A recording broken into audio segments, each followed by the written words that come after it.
గారు ఎందుకు ఊరికే వనపరువు కాస్త తీసేసుకుంటారు? ఆల్రెడీ మీ వల్ల ఎంతవరకు డ్యామేజ్ జరగాలో అంతవరకు డ్యామేజ్ జరిగింది ప్రవీణ్ పగడాల గారి కుటుంబానికి. అర్థమైందా? మీరు అనవసరంగా రచ్చ చేసి అతి చేసి ఇతి చేసి ప్రవీణ్ పగడాల గారికి ఉన్న పరువును తీసేశారు. ఇవాళ మనం సీసీ ఫుటేజ్ కనబడుతుంది, మనకి మన కళ్ళారా చూస్తున్నాం. ఆయన హైదరాబాద్ లో బయలుదేరి దగ్గర నుంచి దారిలో ఎన్నిసార్లు పడ్డాడో కూడా సీసీటీవీ ఫుటేజ్ మనకి క్లియర్ గా కనబడుతుంది. సార్ మీలో ఇంకా మార్పు రాకపోతే ఎలాగండి? చివరాఖరికి వాళ్ళ కుటుంబ సభ్యులండి, వాళ్ళ భార్య, ఆయన సోదరుడు నిన్న ఒక 2 వీడియోలు రిలీజ్ చేశారు. వాళ్ళ భార్య ఒక వీడియో, వాళ్ళ సోదరుడు ఒక వీడియో రిలీజ్ చేసి మాకు ప్రభుత్వం పైన నమ్మకం ఉంది, సో దీనిపైన ఎవరో కూడా ఎలాంటి అసత్య ప్రచారాలు చేయకండి, దయచేసి మమ్మల్ని ఎక్కడితో వదిలేయండి అని చెప్పేసి వాళ్ళంత క్లియర్ గా మాట్లాడిన తర్వాత కూడా నేను హైదరాబాద్ లో రిపోస్ట్ మారటానికి అనుమతి ఇవ్వండి అని చెప్పేసి కలెక్టర్ గారికి, ఎస్పీ గారికి లేఖ రాస్తానని చెప్పేసి అంటే అది మీ పిచ్చితనం అనుకోవాలా, మూర్ఖత్వం అనుకోవాలా నాకు అర్థం కావట్లేదండి. సరే ఎవరు పడితే వాళ్ళు అడిగితే రిపోస్ట్ కూడా చేస్తారా? సరే ఒక పక్క కుటుంబ సభ్యులు ఎలాంటి ఆరోపణలు చేయట్లేదండి. ప్రవీణ్ పగడాల గారి కుటుంబ సభ్యులు ఎలాంటి ఆరోపణలు చేయట్లా, వాళ్ళు ఎలాంటి అనుమానాలు వ్యక్తపరచట్లా. మాకు పలానా వ్యక్తుల పైన అనుమానం ఉందనో, ఆ మృతి పైన మాకు అనుమానం ఉందని రిపోస్ట్ మార్టం చెయ్యండి, మాకు పలానా వ్యక్తుల పైన అనుమానం ఉందని చెప్పేసి వాళ్ళ కుటుంబ సభ్యులు మాట్లాడుతున్నారా? లేదు. పోలీసు విచారణలో కూడా ఏమీ తేల్లా, అనుమానాస్పద మృతి కింద ఏం తేల్లా, క్లియర్ గా కనబడుతుంది యాక్సిడెంట్ అని చెప్పేసి అని. సరే అయినా సరే ఇంకా మీలో మార్పు రాకుండా ప్రభుత్వం వెనకాతలు ఉంది, నేను రీపోస్ట్ మార్టం అడుగుతాం. సరే మిమ్మల్ని పిచ్చోడి కింద చూస్తున్నారండి. దయచేసి మీరు ఒక మాజీ ఎంపీ, సరే మీరు ఏదో చేశారంట, నాకు తెలియదు ఆ విషయాలన్నీ కూడా, మేము అట్లన్నింటినీ ప్రస్తావించదలుచుకోవాలా. మీరు ఏదన్నంటే మళ్ళీ ఫ్రస్ట్రేట్ అయిపోమాకండి, మళ్ళీ టీడీపీ పేటీఎం అని చెప్పేసి మళ్ళీ మీ ఫేస్బుక్ లో ఫ్రస్ట్రేట్ అయిపోమాకండి. అడిగితే మళ్ళీ మీకు ఇంత పొడుగు కోపం పొడుచుకొచ్చేస్తుంది. అదేనా? మీకు నోటుకు వచ్చింది మీ నోటు తోలుకొలితే మీరు ఏది పెడితే మాట్లాడేయచ్చు. మళ్ళీ మా బోటోడు ఎవరన్నా అడిగితే ఎంత బారు పొడుచుకొచ్చేస్తుంది. మనకి పొడుచుకొచ్చేసి ఏకంగా ఫేస్బుక్ లో 2 బ్యాగులు వేసేసి ఇంకా అక్కడ మన ఇష్టానుసారంగా వాగేస్తాం. అక్కడ ఏకంగా నేను ఒక పోస్ట్ చూసా, 19 నుంచి 24 వరకునంట ప్రతిపక్ష పార్టీ కింద తెలుగుదేశం పోరాటం చేయలేదంట, హర్షకుమార్ గారు చేశారట. మరి పోటీ చేయకపోయావా? ప్రధాన ప్రతిపక్షం నువ్వే కదా, పోటీ చేయకపోయావా? ఎందుకు పోటీ చేయలేదు? కానీ ఎందుకు పోటీ చేయలేదు? మనం చెప్పుకోవడానికంటే సిగ్గుండాలిగా. ఎంతసేపు కూడా మతాల మధ్యన చిచ్చు పెట్టాలి, కులాల మధ్యన చిచ్చు పెట్టాలి, ప్రాంతాల మధ్యన చిచ్చు పెట్టాలి, వాళ్ళని తాకలెట్టాలి, వీళ్ళని తాకలెట్టాలి. ఎవడో బెన్నిలింగో ఎవడో ఉంటాడు, ఆడు గుడివాడు ఎక్కడో ప్రాస్టర్ ఇంకా ఊచకోత కోసేస్తావు అంటాడు. ఎవరు నువ్వు, ఎవరిని కోసేస్తావో, ఎక్కడి నుంచి తెప్పిస్తావు జనాన్ని? ఎంత అల్లాటప్పగా కనబడుతున్నారో జనాలందరూ కూడా. నువ్వు ఎవరిని కోసేస్తావో నాకు అర్థం కావట్లే. ఇలా రెచ్చగొడితే మీరు రెచ్చిపోతారా? ఈ మన హర్షకుమార్ గారు ఒకరు, తర్వాత అజయ్ బాబు అని చెప్పిన ఒక పాస్టర్, తర్వాత ఆ బెన్నీ లింగం అని ఉంటాడు ఆడొకడు, ఇంకో 2-3 పాస్టర్లు ఎవరో ఉన్నారు. వీళ్ళు ఓవర్ యాక్షన్ కాదు, ఎవరిని తగలెట్టేస్తారండి, ఎవరిని ఊచకొత్తకొస్తారండి, ఎవరిని ఎందుకున్నా ఏంటి? మీరా హైదరాబాద్ నుంచి ఇతర రాష్ట్రాల నుంచి సైన్యాన్ని తీసుకొచ్చేస్తారా? మీరు తీసుకొచ్చేస్తే పోలీసులు ప్రభుత్వం చూస్తూ ఉంటుందా? ఏమంటే వ్యవస్థలు చూస్తూ ఉంటాయి, మీరు తీసుకొచ్చే తక్కని జనాన్ని ఇక్కడ ఊచకొత్తకొస్తారా మీరు? అంటే యుద్ధానికైనా సిద్ధమే, దేనికి సిద్ధం? ఏమండి యాక్సిడెంట్ ని హత్య అని చెప్పేసి చిత్రీకరించి మీరు ప్రచారం చేసేసి మీరు మతాల మధ్యన విద్వేషాలు రెచ్చగొట్టేసి మీరు ఊచకొత్తకొస్తారా? మీరు ఊచకొత్తకొస్తే ఇక్కడ చూస్తూ కూర్చుంటారా?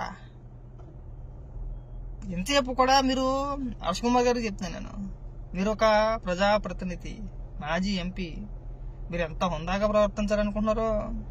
ఒక విషయం పైన మనకి ఎలాంటి క్లారిటీ లేకుండా మన ఇష్టానుసారంగా మనం స్టేట్మెంట్ ఇచ్చకూడదండి.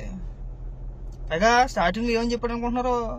అసలు ప్రవీణ్ పగడాల అనే వ్యక్తి ఎవరో నాకు తెలియదు, నేను ఎప్పుడు చూడలేదు, నేను ఎప్పుడు వినలేదు. అలాంటిది వాళ్ళ ఆయన బాడీ లాంగ్వేజ్ ఎలా అలా ఉంటది. అసలు ఒకడంటాడు హైదరాబాద్ నుంచి వచ్చింది ఆయన కాదంటాడు ఒకడు. ఒక మేడం ఉంది, ఆవిడ పేరు ఏదో ఉంటది, సంథింగ్ పేరు, మరీ విచిత్రం. సార్ మీ ఇంటెన్షన్ ఏంటి అసలు నాకు అర్థం కావట్లా. ఇప్పుడు హిందువుల మధ్యన క్రైస్తవుల మధ్యన చిచ్చు పెట్టాలి, అంతేనా మీ ఎజెండా? అదే కదా. ఎంతసేపు మీరు బాగానే ఉంటారండి, మీరు ఫేస్బుక్ లో రెచ్చగొట్టేసి లేదంటే పెద్ద స్టేట్మెంట్ ఇచ్చేసి బాగానే ఉంటారండి, కిందన కొట్టుకు సత్తారండి. రేపు పొద్దున ఇలాంటిది ఎవరికి జరిగినా సరే నమ్మే పరిస్థితి ఉండదు. అప్పుడే కొంతమంది రకరకాల కామెంట్లు చేస్తున్నారో ఎన్ని నేను ఇక్కడ ప్రస్తావించను కూడా. ఫస్ట్ క్లారిటీగా తెలుసుకోవాల్సింది ఏంటి, వాళ్ళ కుటుంబ సభ్యులకి ఎలాంటి అనుమానాలు లేవు, వాళ్ళు ఒక క్లారిటీతో ఉన్నారు. సో జరిగింది ఇది, ఇలా జరిగింది, సీసీటీవీ ఫుటేజ్ కనబడుతుంది. ఆ ఫుటేజ్ లో ఉన్నది ప్రవీణ్ గారా కాదా అనేది సొంత సోదరుడికి భార్య కంటే మీకు ఎక్కువ తెలుసా? ఏమండి, వాళ్ళు చూస్తే చెప్పలేరా? నేను సీసీ ఫుటేజ్ చూడలేదు, మీరు చూసారా? ఇంచుమించు అయినా దారి పొడిగిన 3 సార్లు పడిపోయాడు. ఒకసారి కాదు, 2 సార్లు కాదు, 3 సార్లు పడ్డాడు. 4వ సారి కొవ్వూరులో జరిగిన యాక్సిడెంట్ అది.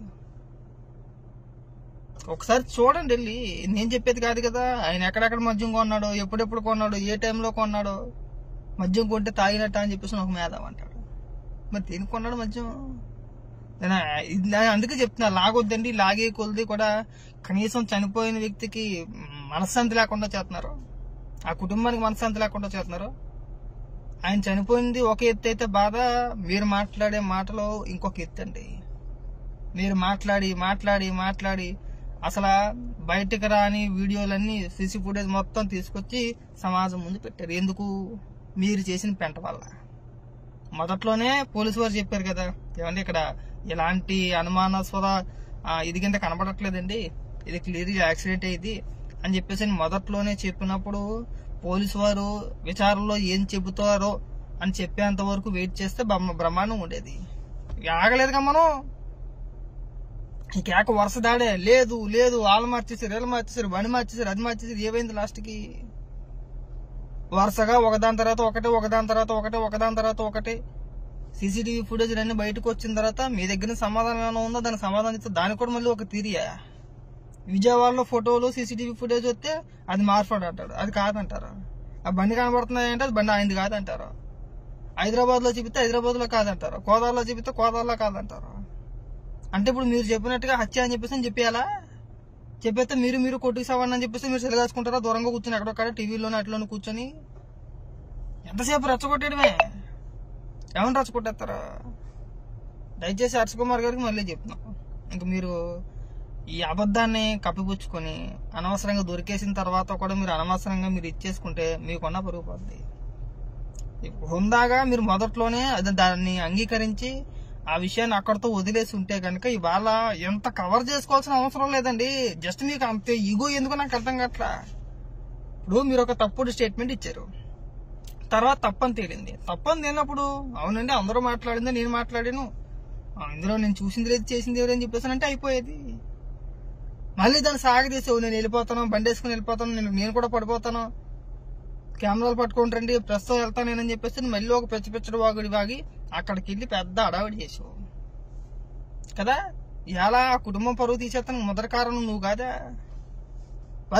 ఇవాళ ఏమని మాట్లాడతాడంటే కుటుంబ సభ్యులు ఒక స్టేట్మెంట్ ఇచ్చారు ఆల్రెడీ, మాకు ప్రభుత్వం పైన నమ్మకం ఉంది, మాకు విచారణలో ఎలాంటి లోపం కనిపించట్లేదు, సో దయచేసి ఎక్కడితో వదిలేసేయండి అని చెప్పేసి వాళ్ళు ఒక పక్క దండం పెట్టి వేడుకుంటుంటే మళ్ళీ నేను ఎస్పీ గారికి కలెక్టర్ గారికి లేఖ రాసాను, హైదరాబాద్ లో రిపోస్ట్ మార్టం చేయాలి, ఎన్ఓసి ఇచ్చాను అని చెప్పేసి నువ్వు ఆగుతున్నావు.